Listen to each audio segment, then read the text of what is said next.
I'll make it plain. Instagram administer with two T's. We're going to talk to the president of my alma mater, and really more than an alma mater for me. As you all know, I was born on the campus of Howard University in the School of Communications, which was Freeman's Hospital. The president of Howard University is with us now, Dr. Wayne Frederick. Dr. Frederick, good morning to you, sir. How are you? Welcome. Hi. Good morning. Good morning. Thanks for having me. How's everything at Howard University on this fine morning? Things are well. We moved our freshman class into the dorm last weekend smoothly, so the energy is back on the campus. So things are great. Wonderful, wonderful. You want to talk to us this morning about a partnership you've begun with the U.S. Chamber of Commerce. Yes, absolutely. We started a partnership. It's termed Next Gen, and it's to give an opportunity to Howard students to work at the U.S. Chamber of Commerce, be exposed to a variety of industries. And this is a part of a larger strategy for me to expose various industries to the diverse talent that Howard is. And so the U.S. Chamber of Commerce met with me about a year ago. We devised the concept and we put it to work. And so several of our students spent the summer over there in various industries, seeing how public policy intersects with business. And I think it was a great experience. And I think the U.S. Chamber of Commerce in particular was very pleased with the high quality of students they saw. And I think we need to do that in order to diversify as many industries as possible. And of course, are these primarily students in the business school? They're primarily students in the business school, but the goal is ultimately to broaden where the students come from. And I think this is important as well. You know, just as we have been focused on majors for decades, at Howard we're starting to ask students, what is your mission, rather than what is your major? Mm-hmm. And the reason for that is we recognize that people from a diverse variety of majors can get into a variety of industries. So, for instance, I have several English majors who ended up at Goldman Sachs. That's something that they would intuitively think about. In the technology industry, Google hires or graduates from marketing and PR. We always think of simply the computer science majors. And so just keeping that in mind, you know, that diverse outcome. The former Goldman Sachs CEO was a history major in college, as an example. So we really feel important that as long as they have the critical thinking skills and they're curious enough to learn about the fundamentals of whatever industry, that we want them coming from a diverse variety of fields. I was just speaking with my last guest about African American unemployment. We can't really long term address a lot of the issues we have in our own community if we're not also talking about businesses that we control and hire our own people, Dr. Frederick, right? Businesses that we're building, we have to be in a position of ownership, not just in a position of being employees, but employers. You're absolutely correct. And for the sake of full disclosure, because I did listen in on your prior segment, I am on the Federal Reserve Board of Directors on the Richmond branch. So I was listening intently. But you're right. Black-owned businesses are going to be extremely important as we look at the diverse field. But let's be honest. We also have to make sure that we create a variety of circumstances that address the systemic issues that still lead to where we are. And there's data to show that based on just someone's name, decisions are made based on whether to interview someone just based on their name. And every time we've done these blinded studies and removed the names or use initials or remove pictures, the number of interviews that African American candidates get in any particular field, even for applicants to medical school, as an example, goes up. And so it's a systemic problem. But one of the areas of potential hope, as you just mentioned, is that more black entrepreneurs that have their own businesses are more likely to hire, black graduates. And so absolutely, the way black businesses go should be a bellwether for employment in the black community as well.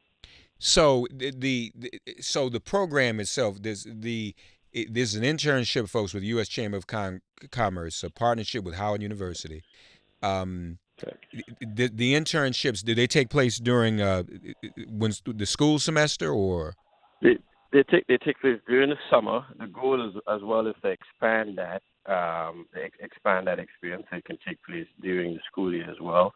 The great thing about this is with the U.S. Chamber of Commerce, they are on the hill, looking at public policy. They're interacting with trade associations. They're interacting with unions. And for the average business student coming out, while you may learn the technical and things of whatever industry you may be involved in or thinking of getting involved in, even if it's investment banking, it's rare that you really get an exposure to how public policy influences that. Uh-huh. And I think that's one advantage here. Again, African American students being exposed to where decisions and how decisions are made, how laws are created, especially tax laws that may ultimately impact them. I think, or impact the businesses they're in, is great. One of the students got to interact with the Africa division on the U.S. Chamber of Commerce in terms of the policy area, and so for her, that was a fantastic experience, seeing Africa as a business continent and the potential there. You know, I think all of those are things that speak back to the issue you were referring to earlier. Yeah, no, that's very, very important. Well, Dr. Frederick, Mr. President, I mean, Howard University has always been our premier HBCU. It is the Mecca. But I wonder, why you still feel called, Mr. President, to take on these issues when Donald Trump says he's taking care of us. The black unemployment rate and everything he's doing for black folk is the greatest has ever been done. So why do we need you and Howard anymore, huh? Well, I'll tell you, I think we need Howard and we need people like myself to commit to our HBCUs even more so than ever. Mm-hmm. And there's several reasons, and I'll cite those for you. In 1978, more African American males applied to medical school than they did last year, as an example. So, is that right? And if you look at the undergrad schools that send African Americans to medical school, Howard University is number one by some distance, followed by University of Florida and then Xavier. If you look at the top 10 schools, Howard University and the other HBCUs are trying to pull their weight in these categories. And I can go on and on. There's several other categories like that. If you look at STEM PhDs, where students do their undergrad before going on to STEM PhDs, in the top 10 schools, you have 9 HBCUs, at which Howard is number one over the past decade of sending African Americans to the PhD. So the point of this is that our HBCUs still carry an unusual burden in terms of making sure that African Americans have an opportunity. And I describe it as a burden because we have less resources. And although we only represent 4% of higher ed institutions, we're responsible for 20 to 22% of African Americans who graduate with bachelor's degrees in this country. So we are needed more so than ever. And what we have to do, though, is close the gap in our resource base to ensure that the quality of the education remains high. And that is where our biggest challenge is. Yeah, no, I would agree. I want to be sure I heard that correctly and that our audience heard it correctly, too. You said that there were more African-American males applying to med school in 1978 than today. That's absolutely correct. That's exactly what I said. And you think of what has happened in this country in the past 40 years. Right. That is a stunning statistic because we always talk about more opportunity. And yes, people like President Trump tout certain statistics that appear to be favorable. But even with that unemployment rate that you mentioned, we have not been able to close the gap between employment and the majority unemployment in the country, which means that there is still an issue, a systemic issue, that we are not addressing. If the rest of the folks are prosperous, why can't all of us be prosperous? Yeah. And so touting an unemployment rate that is lower, but still twice that of the rest of the population, is a false narrative. It is. And now you mentioned that 78 statistic, folks. Again, the president of Howard University, Dr. Wayne AI Frederick folks at 8 minutes for the hour. It's already been said that this generation will be one of the first generations that does not come out better than its parents' generation, Dr. Frederick. And that's the whole population, including white folk. And what do we always say when white folk catch cold, black folk catch pneumonia?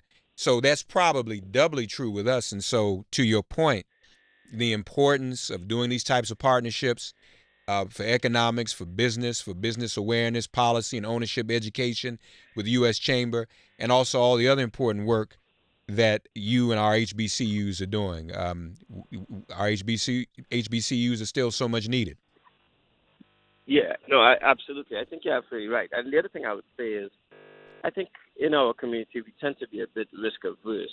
So entrepreneurship is another issue that I think we have to address when we talk about it. I mean, we talk about jobs and unemployment in terms of going and working for someone and in industries. I also want to be clear that one of the things at Howard and one of the things that we want to encourage with this partnership is more entrepreneurship and to really make sure that we can close the gap on that issue as well. Because as you look at the future and you look at, the global economy, that entrepreneurship opportunity within our community, I think, is going to play a bigger and bigger factor. And so we have to start planting those seeds now in order to make sure that we can close that gap and hopefully to turn this trend around that's suggesting that this generation would not be as prosperous as the prior generation. Amen, amen. Folks, President of Howard University, Wayne Frederick, Dr. Wayne Frederick. Mr. President, good to have you. It's interesting, even in these times, it was Howard University. Howard University has always made a difference historically. It was a Howard University when the students protested another Republican, Lee Atwater, who really helped to establish this modern-day context of dog whistling that now Trump has turned on his head. He done dog whistle as much, but it was at Howard that a lot of that was exposed when the students protested that. And so Howard remains a central force in our history and in our development. Dr. Frederick, it's an honor to speak with you, sir. It was an honor to have me. I'm always willing to discuss these issues, but it's also an extra added pleasure when I can do it with a fellow Howard alum. Yeah, and at my birthplace as well. Give my birthplace my love, okay? I will. All right. Thank you, Dr. Frederick. All right, folks, we will get ready to get out of here. Another day in the books. If all minds are clear, it has been made plain. All he asks of us is we give